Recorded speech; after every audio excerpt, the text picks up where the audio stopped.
अस्सलामुअलैकुम फ्रेंड्स। तो कैसे हैं आप सब लोग? उम्मीद है सब लोग खैरियत से होंगे, आफियत से होंगे। तो पिछली बार मैंने आपको 3D कोऑर्डिनेट सिस्टम पे लेक्चर दिया था, जिसपे मैंने बताया था 3D कोऑर्डिनेट सिस्टम क्या होता है, कितनी एक्सिस होती है, और उसके बाद हमने बोला था ऑक्टेट्स क्या होते हैं, ऑक्टेट्स की साइंस क्या होती है, एंड उसके बाद distance formula and section formula क्या होती है। ये सारा चीज मैंने आपको पिछले जो वो अलग चैप्टर है एक 3D coordinate geometry, 3D coordinate system, ठीक है। आज का जो आपका टॉपिक है बेटा, दैट इज 3D ज्योमेट्री। अब 3D ज्योमेट्री जो है, सबसे पहले मैं बताऊं, ये 12th का टॉपिक है। 3D ज्योमेट्री जो है ये 12th का टॉपिक है। अब इसमें दो पार्ट्स में इसको डिवाइड कर रहा हूं। हम 3D ज्योमेट्री को दो पार्ट्स में डिवाइड करेंगे। एक्चुअली 3 पार्ट्स है।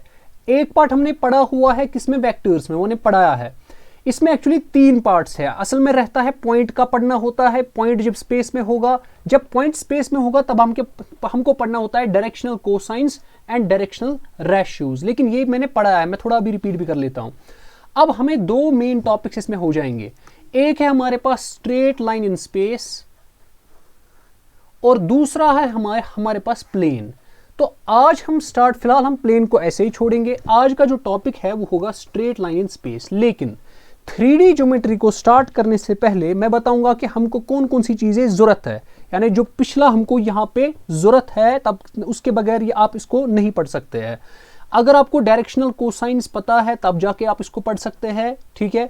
अगर आपको डायरेक्शनल रेशियोज पता है तब जाके हम इसको पढ़ सकते हैं। और सबसे इंपॉर्टेंट, अगर आपको वेक्टर पता है, और मैंने आपको वेक्टर ऑलरेडी पढ़ाया हुआ है, तो इसका मतलब हमें 3D ज्योमेट्री में कोई भी प्रॉब्लम नहीं होगी। सबसे पहले मैं आपको बताऊंगा डायरेक्शनल कोसाइंस और रेशियोज क्या होता है। ये मैंने ऑलरेडी पढ़ाया हुआ है। मिसाल के तौर पर हमारे पास एक थ्री कोऑर्डिनेट एक्सिस है, यहाँ पे x axis, y axis, z axis, ठीक है। तो यहां पर एक पॉइंट है P जिसके कोऑर्डिनेट है एक्स, वाई और जेड। और हमने बोला अगर ये OP एक वेक्टर है, लेट्स सपोज इसका जो इस पोजीशन वेक्टर है R vector is the position vector of this. R vector क्या है? Position vector of P। R vector जो है आपका, it is the position vector of P x, y, z। फिर हमने बोला था, अगर आपको याद होगा वेक्टर्स में बेटा, हमने बोला था तब कि ये लाइन, ये वेक्टर OP कितना एंगल बनाता है एक्स एक्सिस के साथ, लेट दैट बी अल्फा। ये कितना बनाता है वाई एक्सिस के साथ angle, let that be beta. ये कितना बनाता है जेड एक्सिस के साथ angle, let that be gamma. फिर हमने बोला था अगर इनका हम लेंगे कॉस, लेट सपोज एल आपका आता है कॉस अल्फा, अगर ये कॉस अल्फा होगा। इसी तरह एम आएगा कॉस बीटा, एन आएगा कॉस गैमा। इनको बोलते हैं डायरेक्शन कोसाइंस, ठीक है। अगर आप एल को देखोगे, it's equal to cos alpha, और ये किसके बराबर होता है? X by mod r. ये x divided by mod r, इस OP की लेंथ, ठीक है।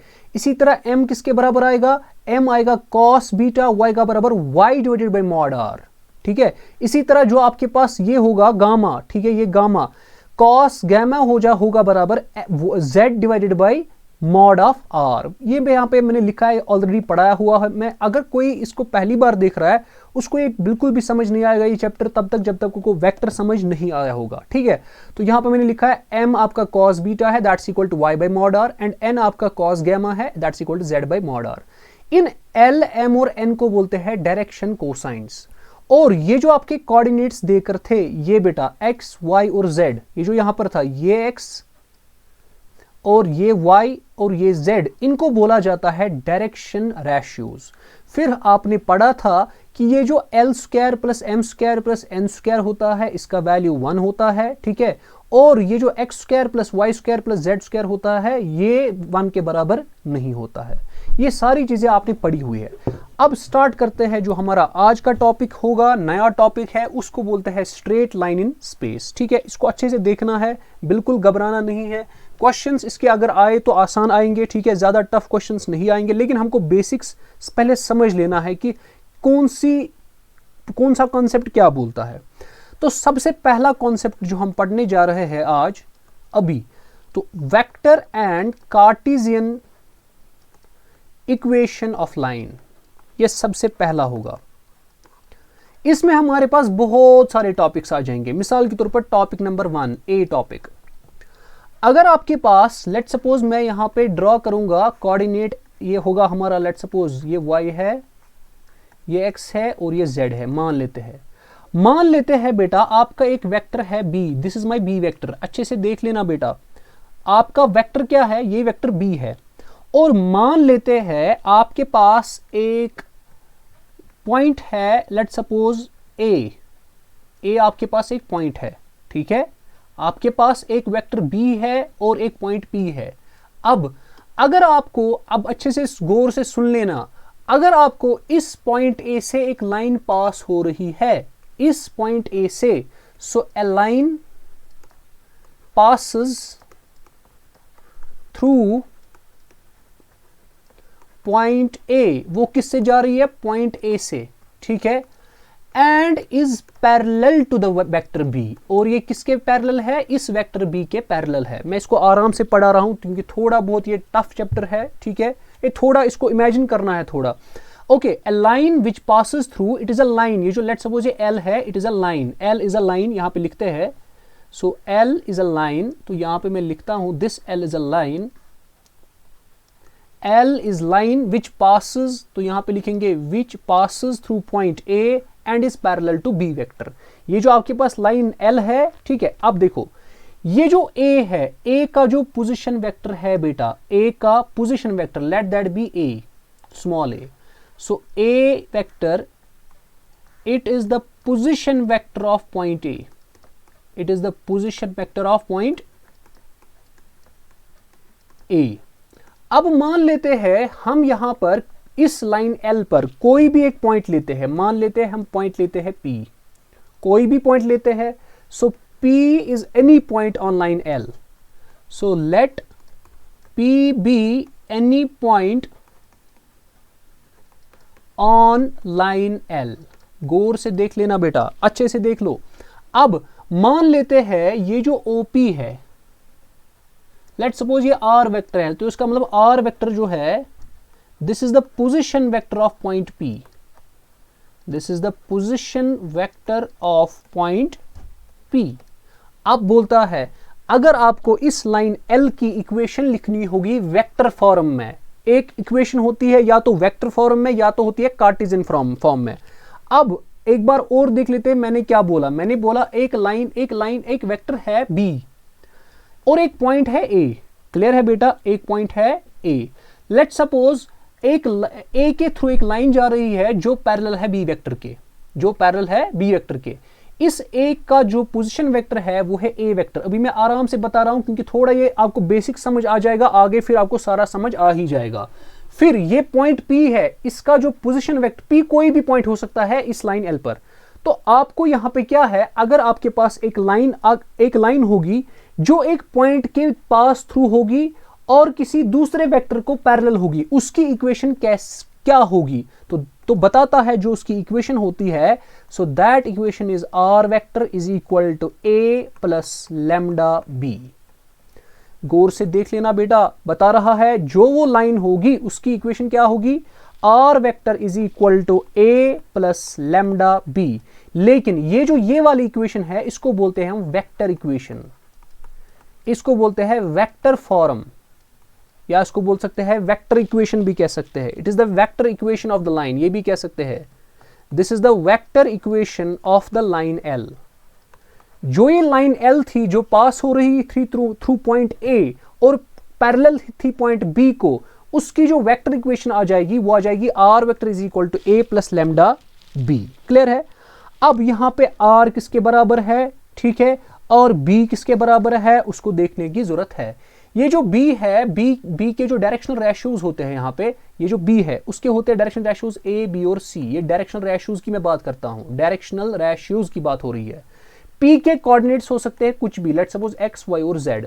क्लियर। अब अगर मैं इसी को कार्टेशियन फॉर्म में लिखूंगा, ठीक है, वो यहाँ पे लिखते हैं, इसी को मैं कार्टेशियन फॉर्म में लिखूंगा। सो लेट, अगर हम A को क्या लिख सकते हैं, हमने अभी बोला जो आपके पास A है, दिस A, क्लियर, तो हम लिख सकते हैं उसके बदले x1 i कैप, तो x1 i कैप प्लस मान लेते हैं जो आपका पॉइंट ए है इसके कोऑर्डिनेट्स जो है बेटा x1, y1, z1 है, तो इसको मैं लिख सकता हूं x1 i cap plus y1 j cap plus z1 k cap. और आप इस लैम्डा ऐसे रखेंगे तो b को क्या रखेंगे, b आपका होता है a i कैप यानी डायरेक्शनल रेशियो जो b के होते हैं plus b j cap plus c k cap. अब अगर आपको क्या करना है, अब आपको कार्टेशियन इक्वेशन लिखनी है इसी लाइन की आपको कार्टेशियन इक्वेशन लिखनी है। सो वो आपको आ जाएगा, it is given by x minus x1 divided by a, it's equal to y minus y1 divided by b and that is equal to z minus z1 divided by c। तो ये आपके पास आ गया पहला चीज कि Cartesian equation of a line which passes through a point and is parallel to another line or it is parallel to another vector, clear, उसकी equation ऐसे होती है। अब अगर एक लाइन होगी जो पास होगी थ्रू 2 पॉइंट्स, मिसाल के तौर पर हम बात करेंगे यहां पे, सो यहां पे हम लिखेंगे equation of line passing through 2 points, 2 point से पास कर रहा है। लेट्स सपोज एक पॉइंट यहां है, एक पॉइंट यहां है। Let's suppose this is my point A, this is my point B. तो इसकी इक्वेशन क्या होगी, लेट्स सपोज अगर ये लाइन ऐसे है कुछ, ठीक है, तो मान लेते हैं इस ए का पोजीशन वेक्टर है ए, इस बी पॉइंट का पोजीशन वेक्टर है बी। लेट्स सपोज पी कोई भी पॉइंट हो सकता है, ओके। तो लेट्स सपोज ए के कोऑर्डिनेट्स है x1, y1, z1, P B के कोऑर्डिनेट है x2, y2, z2। तो फिर इसकी ये जो लाइन है A B, so equation of the line A B क्या आ जाएगी। अगेन मैं बोलता हूं, हमने पढ़ा दूसरा टॉपिक कि अगर आपके पास एक लाइन होगी जो 2 पॉइंट्स के थ्रू पास होगी, एक पॉइंट ए होगा जिसका पोजीशन वेक्टर ए है और दूसरा बी है, बी उसका पोजीशन वेक्टर है बी, तो उसकी आपके वेक्टर फॉर्म में क्या इक्वेशन बनेगी। तो equation of line A B is क्या आ जाएगी उसकी vector form, r vector is equal to, और ये जो पी है इसका पोजीशन वेक्टर है आर, तो इसकी इक्वेशन आ जाएगी r vector is equal to a plus lambda b minus a. अब पूछोगे सर ये लैम्डा क्या है, लैम्डा कोई स्केलर हो सकता है, it is a scalar quantity, ठीक है, it is a scalar quantity. अब चलते हैं आगे, ये तो होगी इसकी वेक्टर फॉर्म यानी वेक्टर इक्वेशन। अब अगर इसी की आपको निकालनी होती, let us suppose Cartesian equation, तो कार्टेशियन इक्वेशन इसी लाइन की क्या होती है आपको याद रखना है। अगर आपको ये फॉर्मूलाज याद है तभी जाके क्वेश्चंस निकल सकते हैं, अगर आपको ये फॉर्मूलाज नहीं याद है तब जाके आपको क्वेश्चंस नहीं निकलेंगे। अब अगर आप इसी की कार्टेशियन इक्वेशन लिखोगे वो आएगा आपको x minus x1 divided by x2 minus x1 is equal to y minus y1 divided by y2 minus y1 और is equal to z minus z1 divided by z2 minus z1। तो ये जो आपके पास आ गई ये इसी की क्या है, कार्टेशियन इक्वेशन। आगे चलते हैं हम, अगर हमारे पास ये लाइन है, ये कार्टेशियन इक्वेशन है x minus x1 divided by a, ये बराबर है y minus y1 divided by b, ये बराबर है z minus z1 divided by c। ये कौन सा, ये पहला वाला केस हमने पढ़ा, equation of a line which is parallel to the vector and passes through some point। अगर आपको उस पॉइंट के कोऑर्डिनेट्स निकालने होंगे या जो पॉइंट वहां पे लेट्स सपोज ये ऐसे कुछ है, अब उल्टा कर लेते हैं। अब अगर आपको कार्टेशियन फॉर्म देकर होगी, ये वहां से कार्टेशियन फॉर्म आपको बेटा देकर है, आपको बता रहा है इसको आप कन्वर्ट कीजिए वेक्टर फॉर्म में, लिख सकते हो इसको वेक्टर फॉर्म में। हाँ बेटा आप वेक्टर फॉर्म में भी इसको लिख सकते हैं। कैसे, अगर ये आपके पास लेट्स सपोज ये बी है, ठीक है, बी वेक्टर है, लेट्स सपोज ये आपके पास ए पॉइंट था, ये आपके पास क्या था, पी पॉइंट, तो ये आपके पास ए वेक्टर था और ये आपके पास आर वेक्टर था। ए के कोऑर्डिनेट्स थे x1, y1, z1। तो सिंपल सी बात है, वेक्टर फॉर्म में क्या लिख सकते हैं हम यहाँ पे, r vector is equal to a plus lambda b. अब आर किसके बराबर होगा, मैंने आपको बोला पी के कोऑर्डिनेट्स होते हैं x, y, z, तो इसको लिख सकते हैं एक्स आई कैप प्लस वाई जे कैप प्लस जेड के कैप किसके बराबर, प्लस इज इक्वल टू किसके बराबर आएगा, ए के कोऑर्डिनेट्स क्या है x1 i cap plus y1 j cap plus z1 k cap, okay, plus lambda times क्या करना है, बी वेक्टर के कोऑर्डिनेट्स क्या है, ए, यहां से आपको देखना है, देखिए ये कैसे समझ आता है। आपको सीधे यहां से समझ आएगा, ये x1 है, ये y1 है, z1 है, तो इसका मतलब यहां पे x1 i कैप आएगा, y1 i cap, y1 j cap plus z1 k cap. अब लैम्डा को क्या करना है, a i cap plus b j cap plus c k cap. तो ये मैंने आपको बोला आप कैसे इसको कन्वर्ट कर सकते हो। अब अगर उल्टा होगा, लेट सपोज अगर आपको वेक्टर फॉर्म उधर से देकर है, आपको बेटा वेक्टर फॉर्म देकर है, मान लेते हैं r is equal to, let suppose ये आपको उधरी से देकर है, ठीक है, क्या देकर है आपको, let suppose vector form 2i cap plus j cap minus 3k cap, ठीक है, plus lambda times minus i cap plus j cap minus 5k cap. ये आपको वेक्टर फॉर्म देकर है, आपको इसकी कार्टेशियन फॉर्म निकालनी है। कर सकते हो कार्टेशियन फॉर्म? हाँ बेटा कर सकते हैं। कैसे कर सकते हैं, आप इसको सीधे लिखोगे, इसकी कार्टेशियन फॉर्म होगी x माइनस x1 आपका ये है, ठीक है, डिवाइडेड बाई a आपका क्या है यहाँ पे -1 इसका आ जाएगा, is equal to y minus y1 क्या है 1 डिवाइडेड बाई b क्या है 1 is equal to z minus of -3 वो बनेगा +3 डिवाइडेड बाई -5। तो ये इसकी कार्टेशियन इक्वेशन होगी। इसका मतलब अगर आपको वहां से वेक्टर फॉर्म देकर होगी, आप उसको कार्टेशियन फॉर्म में कन्वर्ट कर सकते हो। तो ये आपके पास एक क्वेश्चन था जिसका वेक्टर फॉर्म। अब मैं एक क्वेश्चन और लेता हूं जिसको मैं कार्टेशियन फॉर्म दे के रखूंगा। Let suppose x plus 2 divided by -2 is equal to y minus 3 divided by 4 is equal to z plus 6 divided by let suppose 8। ठीक है, आपको ये उधर से कार्टेशियन फॉर्म देकर है, हो सकता है ऐसा क्वेश्चन आ जाए, आपको कार्टेशियन फॉर्म देकर होगा और आपको कन्वर्ट किस में करना है, इसको आपको कन्वर्ट करना है वेक्टर फॉर्म में। इसकी वेक्टर फॉर्म आप सीधे लिख सकते हो, ये आ जाएगी बराबर r vector is equal to, अब यहां पे क्या है देखो, यहां पे अगर आप कार्टेशियन फॉर्म देखोगे वहां पर यहां प्लस नहीं होता था, माइनस होता था, तो इसको हम लिख सकते हैं एक्चुअली ऐसे, ये इसको थोड़ा ऐसे करेंगे, ये बनेगा x minus of -2 divide by -2 is equal to y minus 3 divided by 4 is equal to z minus of -6 divided by 8। अब यहाँ पे x1 है -2, तो ये बनेगा -2i cap plus -3j cap, तो बनेगा plus minus is minus, sorry यहाँ पे आएगा +3 आएगा +3j कैप, अब -6 तो बनेगा -6k कैप। ठीक है, फिर प्लस लैम्डा टाइम्स a क्या है -2i cap plus 4j cap plus 8k cap. तो ये आपको अगर वहां से कार्टेशियन फॉर्म देकर होगी, आप उसको किस में कन्वर्ट कर सकते हो, आप उसको वेक्टर फॉर्म में, ये आपकी वेक्टर फॉर्म आ जाएगी। तो आई होप आपने ये अंडरस्टैंड किया होगा कि हम यहाँ पे क्या कर रहे हैं। अब आगे चलते हैं, हम एक क्वेश्चन लेते हैं। लेट सपोज आपको वहां से find the vector of equation of a line which passes through the point with position vector.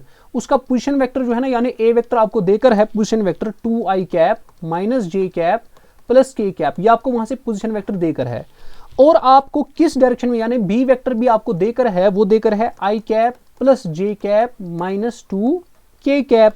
आपको इसकी क्या निकालनी है, इक्वेशन निकालनी है, किस फॉर्म में, वेक्टर फॉर्म में भी और उसमें भी। सबसे पहले वेक्टर फॉर्म निकालते हैं, तो इसकी वेक्टर फॉर्म में इक्वेशन आएगी सीधे a plus lambda times b vector, ये तो सिंपल है। अब इसको हम लिख सकते हैं 2i cap minus j cap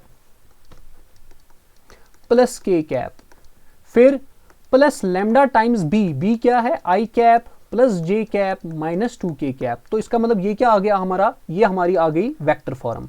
अब इसी को हमको कार्टेशियन फॉर्म में लिखना है, लिख सकते हो, अभी मैंने आपको सिखाया कैसे करेंगे। हम लिखेंगे x minus 2 divided by 1 is equal to y minus of -1, वो बनेगा +1 divided by 1 is equal to z minus 1 divided by -2।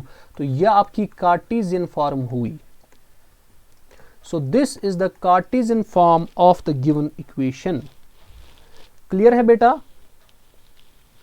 तो यहां पर आपने देख लिया कि इसको हमने कैसे किया कन्वर्ट, इसको क्या बोलते हैं कार्टेशियन फॉर्म में।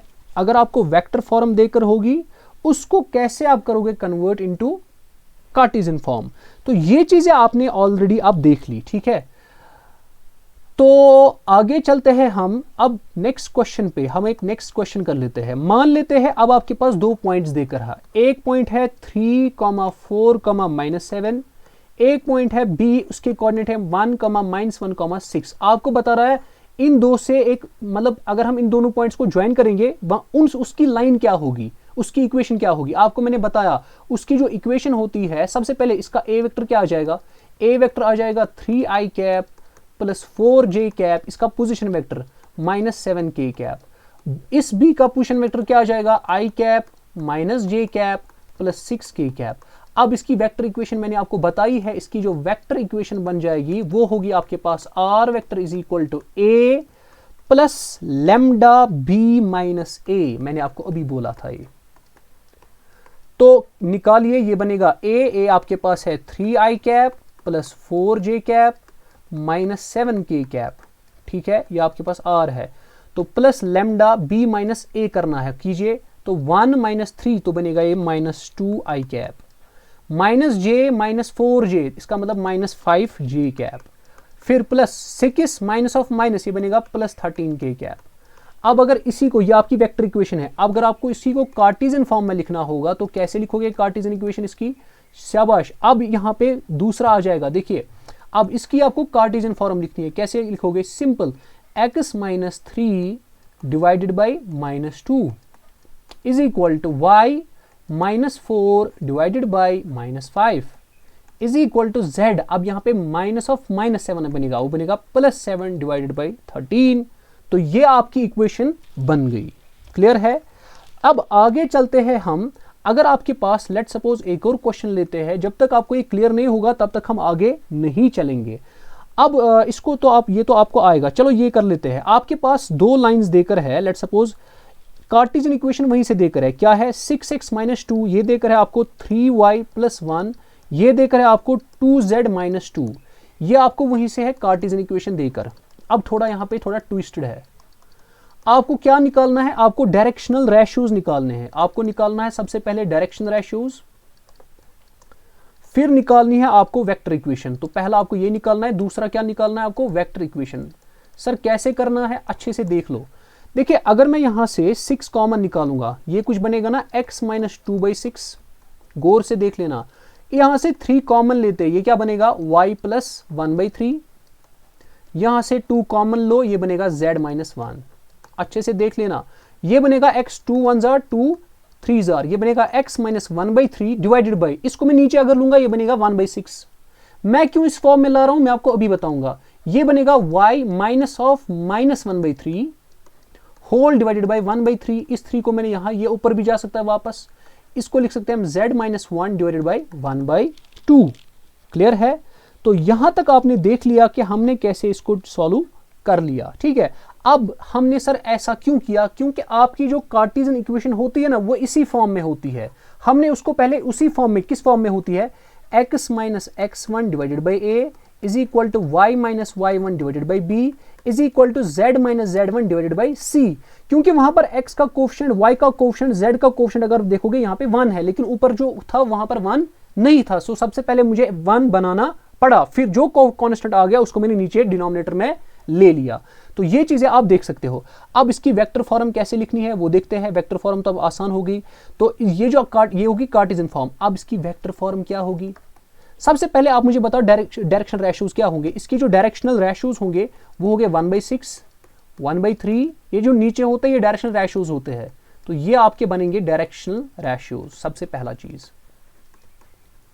सर डायरेक्शनल रेशियोज तो आ गया, अब हम बना सकते हैं वेक्टर इक्वेशन। हाँ बेटा, वेक्टर इक्वेशन भी आसानी से निकाल सकते हो। कैसे, आप लिख सकते हो सीधे। आप वेक्टर इक्वेशन क्या बनेगी आपके पास, -1/3i कैप, ठीक है, ओके सॉरी i/1/3 बनेगा क्योंकि ये प्लस में आ जाएगा, ठीक है। ये बनेगा 1/3i कैप -1/3j कैप, फिर आएगा +1 दैट मीन्स k कैप, ठीक है, प्लस लैम्डा टाइम्स क्या बनेगा 1/6i cap plus 1/3j cap plus 1/2k cap. तो ये आपने इक्वेशन निकाली इसकी, ठीक है।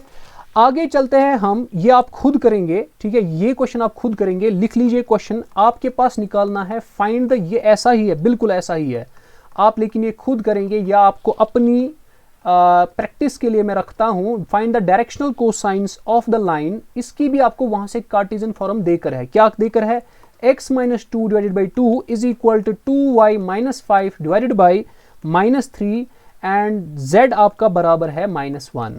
ठीक है, इसकी आप क्या निकालोगे, वेक्टर इक्वेशन, वरना मैं इसको दिखा ही लेता हूं क्योंकि थोड़ा आप यहां पे कंफ्यूज हो जाओगे यहां पे क्या करना है। देखिए बेटा, इसको क्या कर लेंगे, ये लिख सकते हैं हम x minus 2 divided by 2 is equal to, यहां से मैं 2 कॉमन निकालता हूं, ये बनेगा 2y minus 5 by 2 is equal to -3। देखिए अब यहां पे z किसके बराबर है, -1, इसका मतलब जो लास्ट वाला होगा ना वो होगा z प्लस 1 डिवाइडेड बाई 0। ठीक है, यहां से इसको देख लेना। अब इसको देख लीजिए, ये बनेगा x minus 2 is equal to, इस 2 को नीचे, ये बनेगा y minus 5 by 2, so -3 by 2, ये बनेगा z प्लस 1 बाई 0। ये क्या है, इसकी कार्टेशियन इक्वेशन। अब आपको क्या निकालना है, सबसे पहले इसके डायरेक्शनल रेशियोज कोसाइंस निकालिए। डायरेक्शनल कोसाइंस निकालना है, मैं डायरेक्शनल रेशियोज निकालूंगा, आप डायरेक्शनल कोसाइंस खुद निकालोगे। डायरेक्शनल रेशियोज क्या आ जाएगा, 2 -3 बाई 2 एंड 0। क्लियर। अब आपको क्या निकालना है, डायरेक्शनल कोसाइंस, मैं दिखाई देता हूं।